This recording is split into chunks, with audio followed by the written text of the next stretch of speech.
Some encounters change lives forever. Others expose truths hiding in plain sight. On a quiet afternoon in Meadow Ridge, a black elderly woman found herself harassed by two police officers who had no idea who they were dealing with. One phone call flipped the script in a way no one saw coming. What happens when the wrong person gets pushed too far? Before we dive into this jaw-dropping story, tell us in the comments below. Have you ever witnessed an abuse of power? Margaret Lewis didn't ask for much from the world these days. At 73 years old, she had lived through enough injustice to recognize it before it even reached her front step. She had seen it in the way people locked their car doors when she strolled by, in the way cashiers watched her from the moment she entered a store until she left, and in the way her neighbors peered cautiously from their windows when she took her Sunday walks down the block in her favorite wide-brimmed hat and lavender dress. Some things never changed. But this was different. Margaret had just finished her weekly trip to Henderson's Market, a small, family-owned store that had managed to survive the wave of gentrification swallowing the rest of Meadow Ridge. The plastic bags bit into her fingers as she made her way to her car, her back aching from decades of carrying burdens that were never meant to be hers. She had just placed her groceries in the trunk when she heard it. A whistle. Short. Sharp. Not the kind that called a dog or a friend, but the kind used to command attention and control. Mom. Margaret turned slowly, adjusting her glasses. Two uniformed officers were walking toward her. One was a tall man with broad shoulders, a buzz cut, and mirrored sunglasses hiding his eyes. The other was younger, fidgeting in a way that screamed rookie, shifting on his feet like he wasn't quite sure what was happening but was too nervous to question it. Yes, Margaret said, her voice calm, polite but firm. Need to see some ID, the taller one said, his tone carrying the weight of authority that expected immediate compliance. Margaret frowned. Excuse me. Routine check, the younger one cut in quickly, his voice softer but unsure. We got a report about suspicious activity in the area.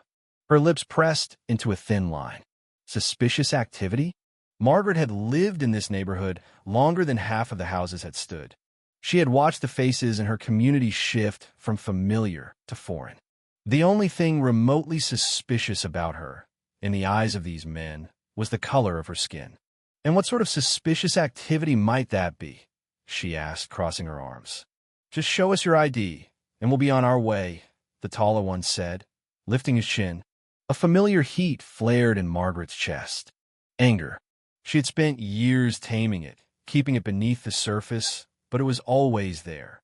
She had heard these same words before. When she was 16, walking home from choir practice, and officers stopped her for fitting a description. When she was 35, pulled over for a broken taillight that wasn't broken at all. She exhaled slowly. I'm just an old woman trying to get home with her groceries. You see my car. You see my bags. What exactly do you think I've done? The taller officer smirked. Just following procedures, ma'am. Margaret's fingers twitched. Procedures for what? For existing. Ma'am, he said, a dangerous edge creeping into his voice. We need you to cooperate. And I need you to tell me, Margaret said evenly, what crime I've committed. That did it. The taller cop stiffened. The rookie shifted uncomfortably, his eyes darting to his partner. Maybe he was starting to realize this wasn't routine at all. Maybe he was beginning to wonder why they were harassing a grandmother wearing orthopedic shoes and a blouse covered in tiny embroidered flowers. The taller officer's hand hovered near the radio clipped to his shoulder. Are you refusing to comply? There it was. The threat. The unspoken warning that this could go very wrong, very fast. Margaret took a slow breath. She had survived segregation, the civil rights movement, redlining, and a lifetime of being treated as less than. And yet, here she was still justifying her right to exist in her own neighborhood. She reached into her handbag, not for her ID, but for something far more powerful. Her phone. The rookie tensed as she moved, but Margaret didn't rush. She had learned long ago that sudden movements could cost people like her their lives. She scrolled through her contacts, tapped the name, and lifted the phone to her ear. Who are you calling? The taller officer asked, frowning. Margaret didn't answer. The line rang once, twice. Then, "This is Charlotte," came a sharp, professional voice. Margaret smiled, tilting her head just slightly. She let her gaze linger on the officers long enough for doubt to slip into their expressions. "Hello, baby," she said warmly, as if she wasn't standing in a parking lot being interrogated. "I'm having a little trouble here." The taller officer shifted. "Ma'am, we—" Margaret held up a hand. "MHM," she said into the phone. "A couple of officers stopped me. No reason given. They're asking for ID." There was a pause on the other end. Then, Charlotte's voice sharpened. "Where are you?" "Just outside Henderson's Market," Margaret replied. Silence. "Stay put," Charlotte ordered. Margaret slipped her phone back in her bag. "Oh, I will." The officers exchanged a look. "Who was that?" the rookie asked hesitantly. Margaret adjusted her glasses. "My daughter." "And what does your daughter do?" Margaret gave him a long, knowing look. "She's the United States Attorney General."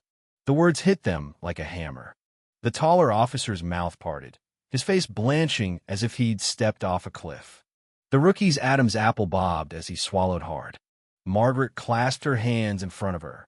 "Now then," she said smoothly, "would you like to see my ID, or shall we wait for my daughter to arrive?" Neither officer said a word. The silence stretched long and uncomfortable. The taller cop, whose expression had been set in stone only moments ago, now looked like he was calculating escape routes.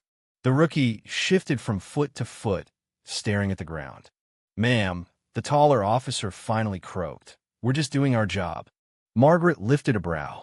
"And what job is that exactly?" The officer squared his shoulders again, as if reclaiming the authority he had just lost. "Making sure everything checks out." Margaret gave a quiet, knowing chuckle. "I suppose we'll see if everything checks out when my daughter gets here." The muscle in the officer's jaw ticked. The rookie's fingers twitched at his side.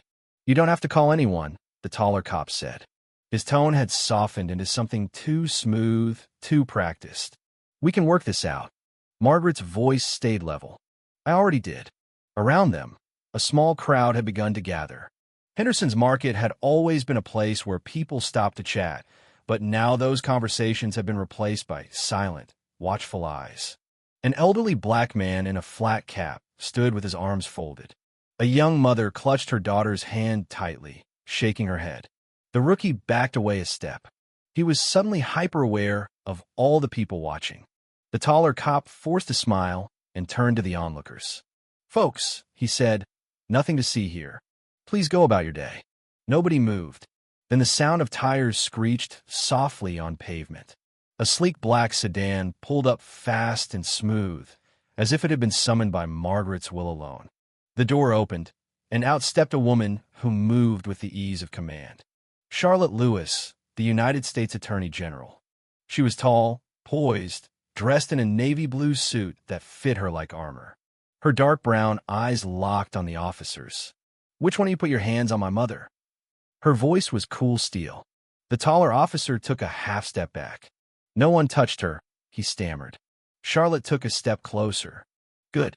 Because if you had, we'd be having a very different conversation." The rookie was now almost behind his partner, looking for an escape. "We didn't know who she was," the taller officer blurted. Charlotte tilted her head. "So if she weren't my mother, if she were just another black woman minding her business, you would have treated her differently.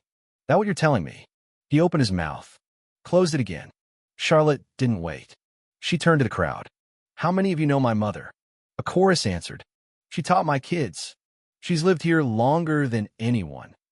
She's our community." Charlotte turned back to the officers. "Everyone here knew who she was. Except you. You profiled her. You harassed her." The officers had no defense. Charlotte stepped closer again. Her voice dropped to a dangerous whisper. "I hold people like you accountable every day. You think I won't start with you?" The taller cop's throat worked as he swallowed. "You'll hand over your badge numbers." "Now," Charlotte commanded. The rookie fumbled with his notepad. The taller officer hesitated, but not for long. Charlotte took their information as if it were receipts and turned to her mother. "Let's go home, Mama." By the time Margaret and Charlotte got home, the story had already spread. Neighbors knocked on the door. They were angry. determined.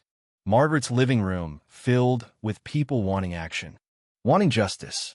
Charlotte stood before them and made it clear this wasn't ending quietly. "We demand accountability," she said. "Not just for my mother, for everyone." And they would. The next morning, as the sun rose, news vans and protesters lined the streets. The video of the encounter had gone viral. The truth was out.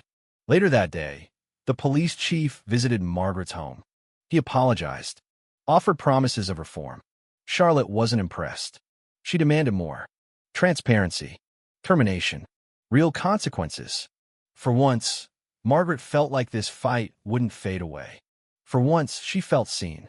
And for the first time, the ending of her story wasn't being written by someone else's hand.